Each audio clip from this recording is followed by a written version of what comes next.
श्री राम समर्थ। अक्टूबर 10। जैसे श्री राम रखे उसमें संतोष, यही भक्ति का सच्चा लक्षण है।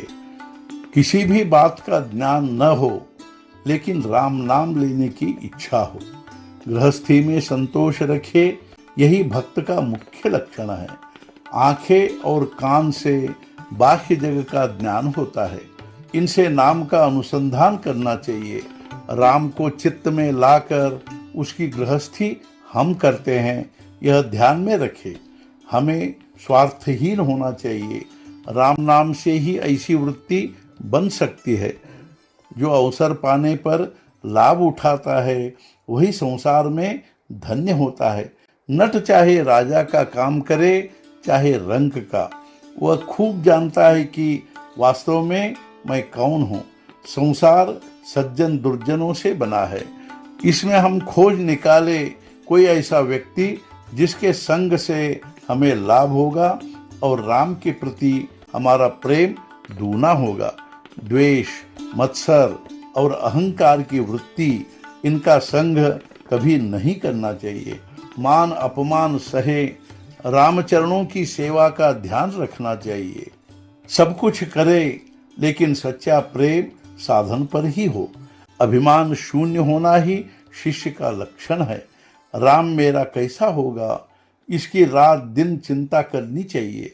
हमारा ध्यान हमेशा संतों की जीवनी की ओर हो और देह से गृहस्थी करे।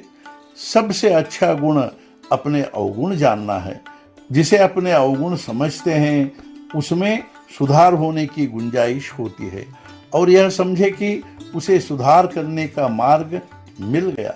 पहले अपने मन को अपने नियंत्रण में रखो। विषय वासना और अहंकार का त्याग करो।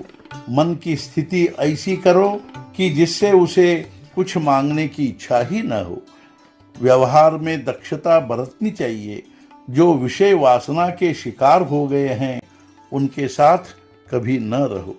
दुर्जनों की संगति ही राम से हमें दूर करती है।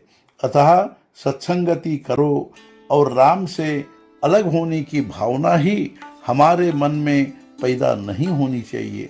भगवान वनमाली कब मिलेगा ऐसा सोचकर मन उदास होना चाहिए और मिलन के लिए तड़पन होनी चाहिए। दूसरी किसी भी बात का स्मरण न होना ही तड़पन का लक्षण होता है। पतिव्रता के लिए जैसे पति ही केवल उसके चिंतन का विषय होता है, वैसे ही साधक के लिए साधन होता है। मोह होना बड़ी शर्म की बात है। इससे बढ़कर और शर्म की दूसरी बात हो ही नहीं सकती। जब हम राम की सेवा करते हैं तो बहुत संकट आते हैं। यह ध्यान में रखकर हमें बरतना चाहिए। राम की सेवा ही संसार मानकर आराम से व्यवहार करे। भगवान को नैवेद्य अर्पण करके प्रसाद ग्रहण करना चाहिए। रात दिन राम के मिलन की लगन हो, उसी के पास हमारा चित्त होना चाहिए। गुरु से प्राप्त किया हुआ नाम ही संसार को पवित्र करेगा, ऐसा विश्वास हमें होना चाहिए। तब राम निश्चय ही कृपा करेगा।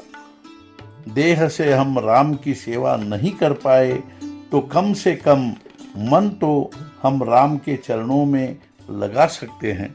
ऐसा करने पर राम हमारा जरूर कल्याण करेगा। राम जैसे रखेगा उसमें हमें संतोष मानना चाहिए। यही भक्ति का सच्चा लक्षण है। भगवान की प्राप्ति के सिवाय मन में कोई इच्छा पैदा नहीं होनी चाहिए। भगवान ही सर्वत्र है, यह भावना होनी चाहिए। उसे ही सर्वत्र देखना चाहिए। हमें राम का होकर सबके सामने आदर्श निर्माण करना चाहिए। आज के मुख्य विचार, मैं यह त्रिवार सत्य कहता हूँ कि राम नाम के बिना इस दुनिया में और कुछ भी नहीं है। यदि हम निर्हेतुक नाम ले तो आत्मा राम से हमारा नाता प्रस्थापित होगा। सद्गुरुनाथ महाराज की जय। जय जय रघुवीर समर्थ।